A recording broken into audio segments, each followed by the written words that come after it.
మార్కెట్లో ఏ కోర్స్ చేసినా రెండేళ్ల ముచ్చటే. కానీ ఏఐ అండ్ డేటా సైన్స్ నేర్చుకుంటే రాబోయే 10 ఏళ్ల వరకు మీ కెరియర్ కి తిరుగుండదు. అది ఒక్క ఇన్నోమాటిక్స్ తోనే సాధ్యం. జమున గారు ఏంటంటే ఆ క్యారెక్టర్ జమున గారు అంటే జమున గారే వేయాలి. అందుకోసమే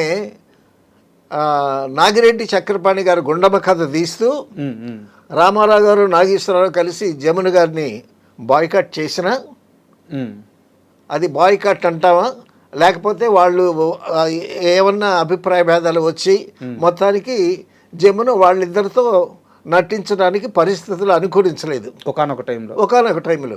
అయితే గుండమ్మ కథలో రామారావు గారు నాగేశ్వరరావు గారు ఇద్దరు హీరోలు.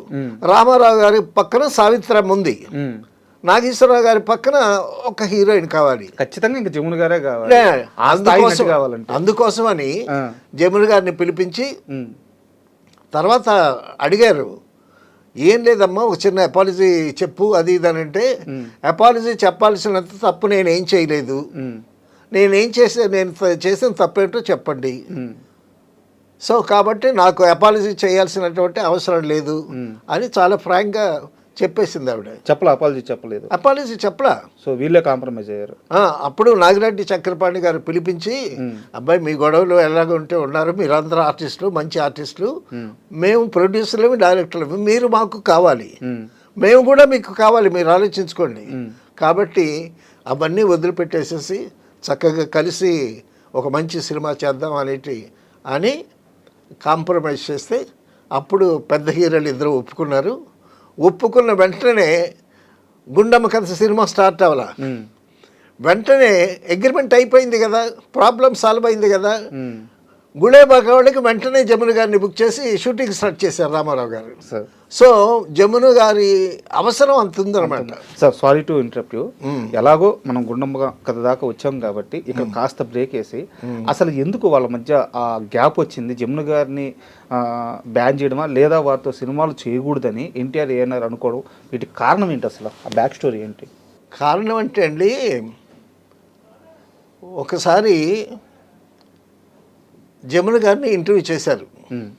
ఇంటర్వ్యూ చేస్తే మీరు ఆ సత్యభామ క్యారెక్టర్లో మీకంత పేరు రావటానికి కారణం ఏంటి అని అడిగారు. అడిగితే జమున గారు ఏం చెప్పారు తెలుసా, సత్యభామలో ఉండేటటువంటి క్యారెక్టరు నా నైజము రెండు సరిపోతాయి.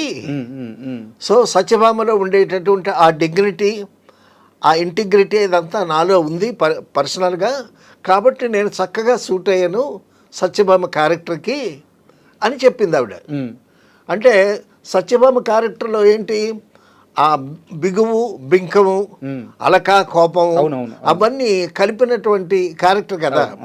సో ఆవిడ అలగటం, సత్యభామ అలగటం, కృష్ణుడు బతిమలాడటం, ఆవిడ కాళ్ళ దగ్గర ఉంటే కాళ్ళతో కిరీటం తనటం, అయినా శ్రీకృష్ణుడు ఆవిడ్ని ఇదవటం, మళ్ళీ ఈవిడ అయ్యో నేను మీ తలని నా కాలుతో తన్నానని ఈవిడ ఇదవటం. సో ఈ ఎలకలు గమ్మత్తైనటువంటి ఆ నైజం సత్యభామకు ఉండేటటువంటి నైజమే నాకు ఉంది, అందుకే బాగా సూట్ అయ్యాను.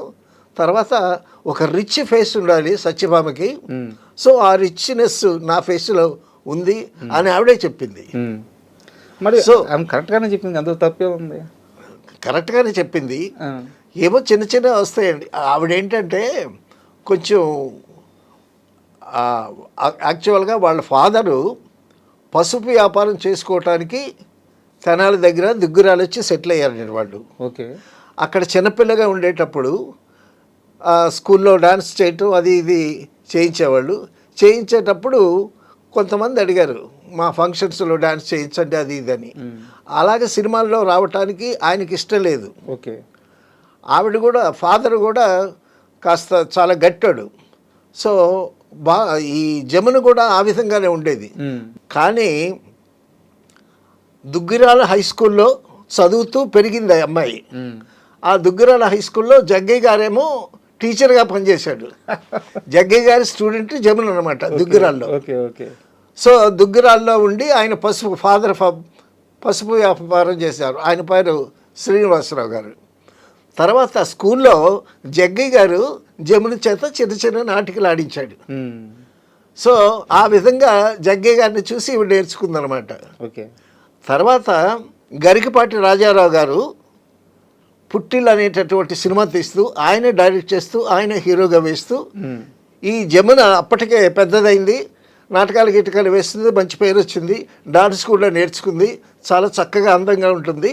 ఆవిడ్ని తీసుకొచ్చి జమున గారిని తీసుకొచ్చి హీరోయిన్గా పెట్టారనమాట. సార్ గరికపాటి రాజారావు గారి ద్వారా జమున గారు సినిమా ఫీల్డ్కి వచ్చారనమాట. ఓకే. అంటే మీరు ఆమె జర్నీ చెప్తున్నారు, వాళ్ళ ఆమె ఫాదరు వాళ్ళ ఫ్యామిలీ బ్యాక్గ్రౌండ్ చెప్తున్నారు. నా క్వశ్చన్ ఏంటంటే, నేను మళ్ళీ ఓపెన్గా అడుగుతున్నా, మీరు కావాలని చెప్పట్లేదేమో, ఏదన్నా చిన్న కాంట్రవర్సీ ఉందనుకుని ఆపుతున్నారేమో.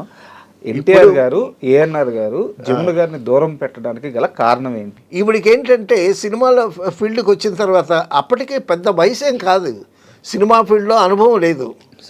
అయితే యాక్ట్ చేసేటప్పుడు ఏంటంటే తన పనేదో తను చేసుకుంటుంది, చాలా స్ట్రైట్ ఫార్వర్డ్గా ఉంటుంది, కుండ బద్దలు కొట్టినట్టు మాట్లాడుతుంది. రామారావు గారు, నాగేశ్వరరావు గారు వచ్చేటప్పుడు ఆవిడ కాలు మీద కాలు వేసుకొని కూర్చుంటుంది. ఓకే.